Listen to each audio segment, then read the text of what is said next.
মুক্তিযুদ্ধ করে যদি দেশ বিসর্জন দিতে হয়, পাকিস্তান হয়, পাকিস্তানের কাছে অত্যাচারিত হওয়া তো আমার কাছে কিছুই না।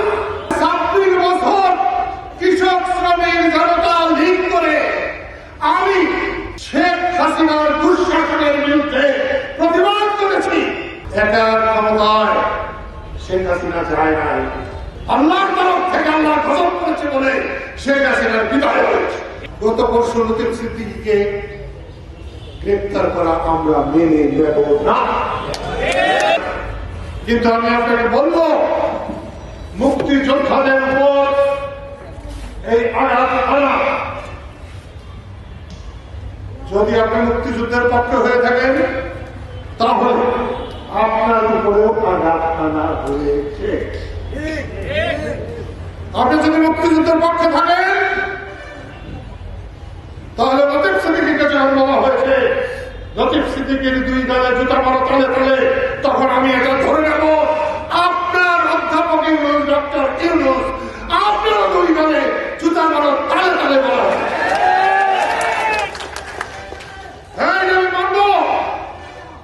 আপনি যদি মুক্তিযুদ্ধের বিরুদ্ধে থাকেন তাহলে আপনার গালে জুতা মারা হয় নাই। আপনি যদি রাজাকার থাকেন, আলবদর থাকে, শান্তি কমিটির হয়ে থাকে তাহলে মারা হয় না। কিন্তু মুক্তিযুদ্ধের পক্ষে, স্বাধীনতার পক্ষে যদি আপনি থাকেন তাহলে আপনার গালেও জুতা মারা হয়েছে। আমি আর বিচার চাই, আমি আর বিচার চাই। অধ্যাপক ইউনূস, আপনাকে আমি খুব সম্মানের চোখে দেখেছি। হাসিনা সরকারের হল আপনার সব গ্রামীণ ব্যাংক মাটির নিচে দাঁড়িয়ে দিতে চেয়েছিল, আমি রাত দিন আপনার পক্ষে কাজ করেছি। ভুলে গেছেন? বাংলাদেশের মানুষ কিন্তু ঋণে জর্জরিত। এখানে যতগুলো মানুষের রয়েছে 10 জন ঋণ ছাড়া আছে কিনা আমি জানি না। ছেলে বাংলাকে বদল হক ঋণ সালিসে ভোট করে কৃষককে বাঁচিয়েছিলেন, আবার সেই রকম একটা ঋণ সালিসি ভোটের মতো কিন্তু অবস্থা হয়েছে। আপনাকে হাসিনা সত্য বলেছে, দুষ্কর বলেছে, অন্যরাও বলেছে, আমি কখনো এটা বলি না। বলেছে কেউ নাকি তাকে বন্দিয়ে ফেল করেছে। ভালো কথা না, এটা করবেন না।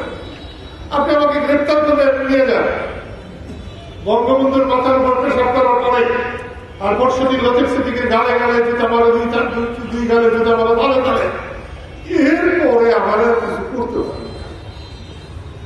75 সালে আমাকে যখন গভর্নর করা হয় তখন আমি হুজুর মৌলানা ভাসানীর কাছে গিয়েছিলাম। হুজুর মৌলানা ভাসানী আমাকে বলেছিলেন, আমি যখন গেছি উনি উত্তেজিত ছিলেন। তিনি বলছিলেন আমি কি খাওয়ার, আমি মরতে পারি না। আজকে আমারও 80 বছর বয়স, আমি মরতে পারি না, তাই ওগুলা করবেন না। সম্মান যদি করতে চান করুন, সম্মান কিন্তু এটা কিন্তু কুড়িয়ে পাওয়া যায় না, কুড়িয়ে নেওয়া। যদি সম্মান না করেন না করবেন। মুক্তিযুদ্ধ করে যদি দেশ বিসর্জন দিতে হয়, পাকিস্তান হয়, পাকিস্তানের কাছে অত্যাচারিত হওয়া তো আমার কাছে কিছুই না।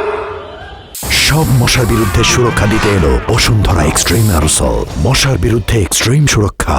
কিন্তু বাংলাদেশে এই পোলারা জন্মাইল কেমনে, যাদের পাকিস্তানি মনে। হাসিনা হঠাৎ এই আন্দোলনে সেনাবাহিনী যে ভূমিকা রেখেছে জনগণের সামনাসামনি না দেখে, সেটা সেনাবাহিনীর জন্য 1000 বছরের প্রশংসার একটা কাজ হয়েছে।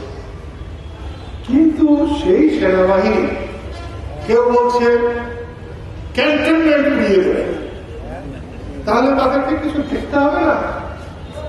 ক্যান্টনমেন্ট উড়িয়ে দিলে তাইলে আর কি থাকে? প্রধান আপনি এটা দেখেন, সেনাবাহিনী আপনাকে একটা কথা এই জন্য বলছি যে আপনার কথা আমি নিজ কানে শুনেছিলাম, টিভিতে দেখেছিলাম, আপনি বলেছিলেন দেশের দায়িত্ব আমি নিলাম, আলহামদুলিল্লাহ আপনি দেশকে ভালো করবেন। এই দায়িত্ব নিলে আপনি যদি সত্যি দায়িত্ব নিয়ে থাকেন তাহলে দেশে এত কথা কেন?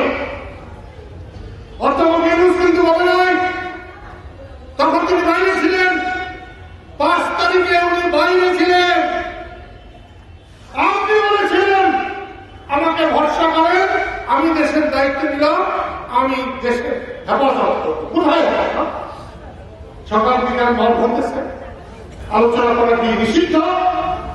এবং মুক্তিযুদ্ধ নিয়ে এবং সংবিধান নিয়ে, তাহলে সেইখানে যারা মত করেছে, যারা সেই অনুষ্ঠান ভেঙেছে, সন্ত্রাস বিরোধী কাজ, সন্ত্রাসী কাজ তারা করেছে। যারা বক্তৃতা করতে গেছিল, যারা শ্রোতা শুনতে গেছিল তারা গেছে, তারা যারা বক্তৃতা করেছে তারা অপরাধী, যারা শুনতে গেছে তারা অপরাধী না, যারা ভাঙতে গেছে তারা অপরাধী। যারা ভাঙতে গেছে তাদেরকে আপনার অ্যারেস্ট করেন নাই, মামলায় দেন নাই, মামলায় গেছেন। যারা শুনতে গেছে বলতে গেছে।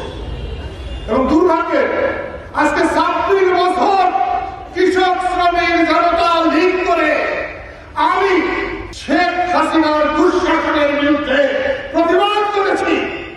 সেই আমার দলের সাধারণ সম্পাদক এর সঙ্গে ছিল। বন্ধুরা,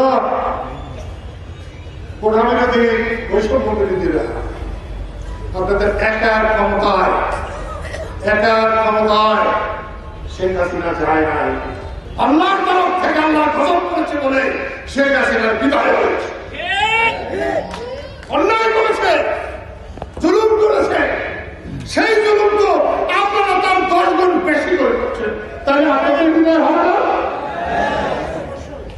সেই জন্য বলছি সাবধান।